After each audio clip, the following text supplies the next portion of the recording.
2001, I chaperoned youth from the First Presbyterian Church of Hollywood on spring break as they built homes in Mexico. We camped outside a Tijuana orphanage, sleeping under the stars on a concrete slab, taking bucket showers in our bathing suits, and relieving ourselves in portabaños. A few days into our trip, I watched a pickup truck lumber slowly past our work site on an unpaved road.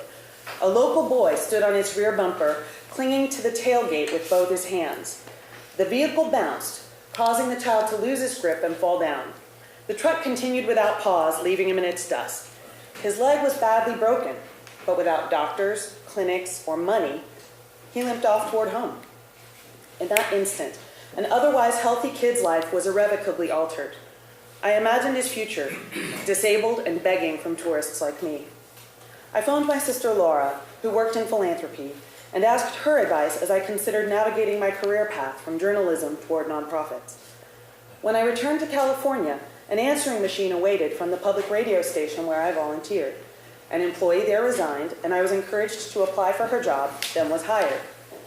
This serendipitous opportunity, combining my journalism and nonprofit passions, tripled my commute time to 10 hours a week in the car.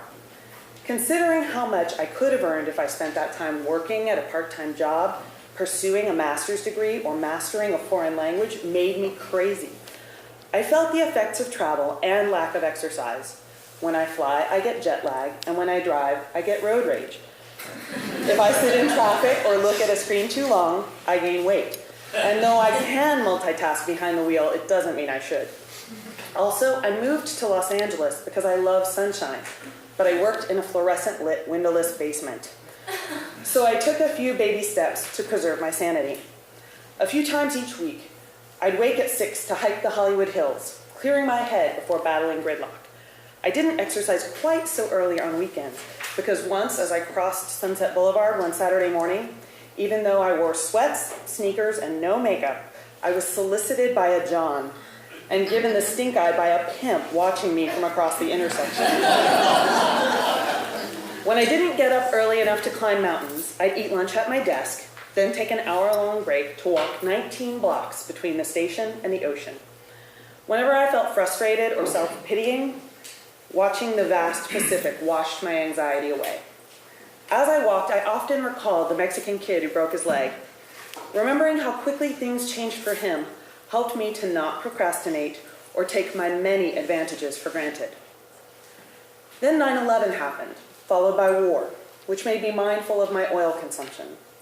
I'd been maid of honor in the wedding of a friend who was called up from the reserves.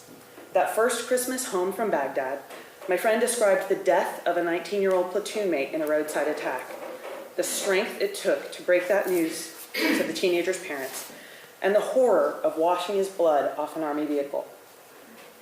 I wanted to support our troops without slapping a yellow ribbon magnet on my gas guzzler. So I took a driving Sabbath every Sunday, only walking or riding mass transit. If invited, I wouldn't decline the opportunity to carpool, but once a week, my car didn't leave my garage. I tried to keep this up after moving home to Dallas, aided by a bicycle. I've always been busy bordering on overcommitted, so slowing to a human-powered pace strengthened and focused me, preventing burnout. Initially, my greatest concerns were, where is the next closest bathroom? And especially when crossing a mile-long bridge over the Trinity, how far will I have to drag myself to help if I'm hit by a car or attacked by an off-leash pit bull? I stumbled off a few sidewalks, which inexplicably disappear mid-block, usually at a blind curve beside a busy road like Hillcrest. I learned most dart stops lack shade or seats, but after hundreds of miles and several years without incident, I stopped fretting about safety or how inconvenient alternative transportation seemed, finding that actually riding dart, biking or walking places, was more relaxing and occasionally faster than driving in search of a parking space or valet attendant. Reducing unnecessary stresses, I became more productive, primping or reading on the bus.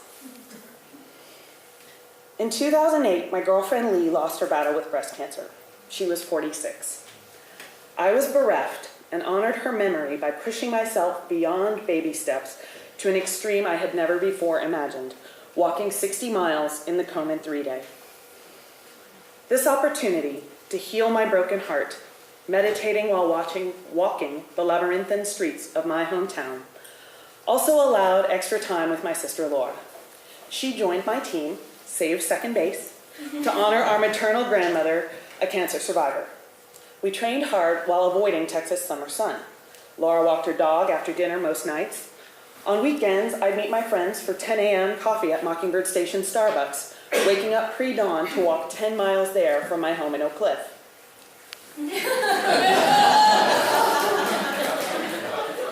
Here at sea level, even mid-rise buildings stand out on the horizon.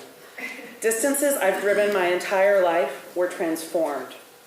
What I'd experimented with as a tourist, visiting cities in the developing world or with great mass transit, I wholeheartedly embrace as a Dallas resident. Step by step, block by block, and neighborhood by neighborhood, I learned that if I see my destination, I can walk to it, even a far-off downtown skyscraper. In contrast to hiking while camping or strolling on vacation, I noticed how much beauty I miss from inside a vehicle. I discovered public artworks and architectural details too subtle to study at 40 miles an hour. I watched countless sunrises.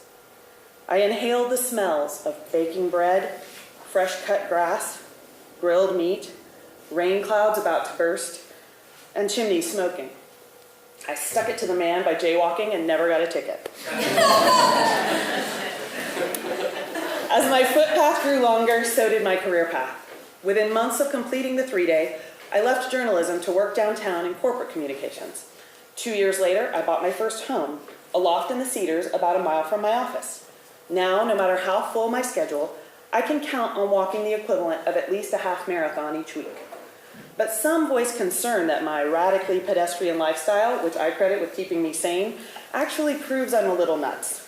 Last month, I walked to a meeting at the Arboretum for 2 hours, 7 miles from my home. Who does that, some ask, while others kindly offer a ride. What about the weather? I wear layers and a shade hat, shower frequently, and wear lots of perfume and powder. Isn't it dangerous?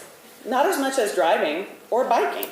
I don't need a gun or pepper spray, but do wear LED lights to be seen by distracted drivers.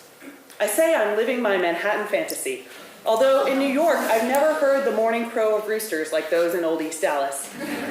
The peals of bells at the Old Red Courthouse, Oaklawn United Methodist Church, or Thanksgiving Square delight me, connecting my urban experience to rich memories of historic plazas around the globe.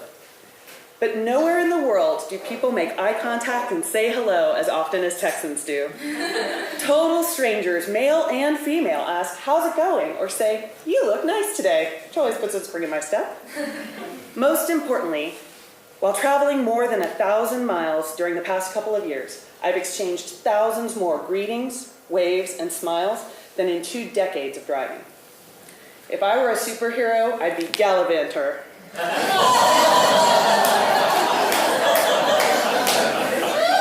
Like Peter Parker's spider webbing or Bruce Wayne's Batmobile, my shoes transport and empower me.